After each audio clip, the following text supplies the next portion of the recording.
Mi nombre es Lucio Martín, soy profesor de Historia en la Escuela Secundaria número 1 de Pedro Luro y la idea es charlar un poquito sobre el 9 de julio, qué es lo que se conmemora y cómo se llegó a ese 9 de julio, ¿sí? De 1816. Cuando hablamos de independencia, ¿de qué estamos hablando? ¿Independencia de qué? En buena medida, en la escuela y en otros espacios educativos se ha tendido a pensar que la independencia de 1816 era una consecuencia necesaria e inevitable de la Revolución de Mayo de 1810. La Revolución de Saavedra, Belgrano, Moreno. Esto está bastante lejos de ser así. De hecho, en esta primera Revolución de Mayo de 1810, muy poquitos grupos tenían objetivos independentistas. Ahora vamos a comentar un poquito de qué se trata esto. La idea de independencia, la idea de separarse definitivamente de España y formar una nación, un Estado separado, distinto, diferente a España, de la monarquía española, se va a ir cocinando lentamente entre 1810 y 1816 al calor de los conflictos que se van a ir y de las guerras que se van a ir dando en América. Para entender un poco este proceso es necesario remitirse unos años antes de 1810 hacia 1808, que es cuando comienza realmente toda esta historia que se va a extender durante algo más de 10 años. En 1808, Francia, el emperador francés Napoleón Bonaparte, va a invadir España y va a poner preso, va a encarcelar al rey español del momento, ¿sí? En ese contexto, en España se van a comenzar a formar en las principales ciudades distintas juntas de gobierno para luchar contra el invasor español, intentar expulsarlo y reponer en el gobierno al rey español. Estas juntas no van a tener éxito y hacia 1810, hacia principios de 1810, todas van a desaparecer porque son derrotadas por las tropas francesas. Esta noticia va a llegar a el Río de la Plata, a Buenos Aires y al resto de América hacia mediados más o menos de 1810, hacia mayo de 1810, acá ya tenemos una fecha que un poco más tenemos en la cabeza, que es cuando se enteran que no solamente el rey español está preso, sino que también las juntas de gobierno que se habían formado en España en su nombre han sido barridas, todas han sido derrotadas. En ese contexto, en las ciudades más importantes de América se van a formar, siguiendo el ejemplo de los españoles, se van a formar juntas que van a reasumir la soberanía e intentar gobernar los territorios americanos hasta que el rey español sea liberado.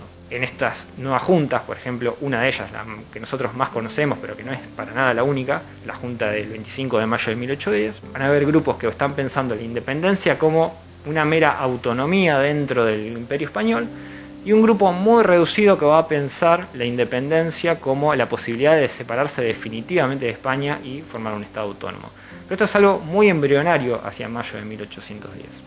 Con el correr de los años y con los conflictos que se van a dar en América entre realistas y criollos, conflictos bélicos y muchas de estas batallas que hemos estudiado en la escuela, como la batalla de San Lorenzo y tantas otras, este sentimiento de separación y distancia entre criollos y españoles se va a acentuar. Y hacia el año 1815, un año antes del 9 de julio del 16, se va a producir un hecho que va a ser el parteaguas en toda esta historia. En 1815 el rey español es liberado desde la prisión francesa en la que estaba sometido y va a intentar recuperar sus territorios americanos, ¿sí? Va a intentar que estas juntas desaparezcan y vuelva toda la situación anterior a 1810. Y acá es donde está el problema y donde los criollos locales, no solo en lo que es el Río de la Plata, sino que en toda América van a tener que tomar una decisión. O vuelven bajo el poder español o definitivamente independizan con todas las letras de la monarquía española. Algunos territorios siguen la primera línea, otros, como por ejemplo Buenos Aires y las ciudades del ex virreinato del Río de la Plata, van a convocar un congreso a principios de 1816, en marzo, que va a sesionar hasta julio y agosto, que es el encargado de declarar la independencia y dictar una constitución, es decir, van a seguir el camino independentista definitivamente, ¿sí? Una vez que el rey español es liberado y tienen que tomar una decisión, o volvemos a España o nos independizamos. Bueno, en el Río de la Plata se toma la decisión de declarar la independencia y dictar una constitución.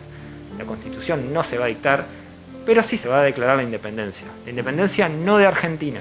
En este momento no existe, esto es importante aclararlo, en este momento no existe nada que se llame Argentina. Argentina es una realidad, una entidad política que recién va a existir en la segunda mitad del siglo XIX, 1860, 1861, 1862. La independencia que se declara en 1816, el 9 de julio, es la independencia de una entidad política que se llama Provincias Unidas en Sudamérica, que va a durar unos poquitos años hasta 1820 y va a desaparecer. Entonces, en este sentido, es importante tener en cuenta, por ejemplo, que muchas de estas de estos territorios que formaban las Provincias Unidas en ese momento y que declaran la independencia, hoy ni siquiera forman parte de Argentina. Por ejemplo, ciudades de Bolivia y muchas ciudades que actualmente, y territorios que actualmente forman parte de Argentina, no estaban presentes en el Congreso de Tucumán, de 1816 que declara la independencia.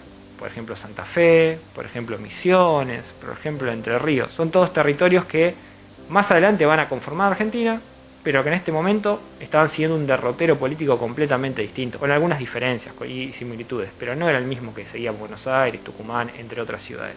¿Por qué recordamos? ¿Por qué es importante recordar el 9 de julio de 1816? Porque es uno de los primeros hitos donde claramente se va a manifestar la necesidad o la intención de separarse de España, de la monarquía española, y seguir un derrotero político independiente. No estamos hablando de la independencia de Argentina, pero el Estado argentino lo toma como un antecedente debido a que sucedió en su territorio actual. Y como síntesis podemos decir que es interesante pensar que todos estos procesos políticos que se dan de una manera determinada no están cristalizados, ¿sí? No son necesarios ni inevitables, sino que son producto de la coyuntura, tanto local como internacional, y que nos sirve a su vez para pensar nuestra situación actual, tanto en el pueblo como en la provincia, como en nuestro país, que está atada a situaciones internacionales y obviamente a las decisiones que tomemos como ciudadanos.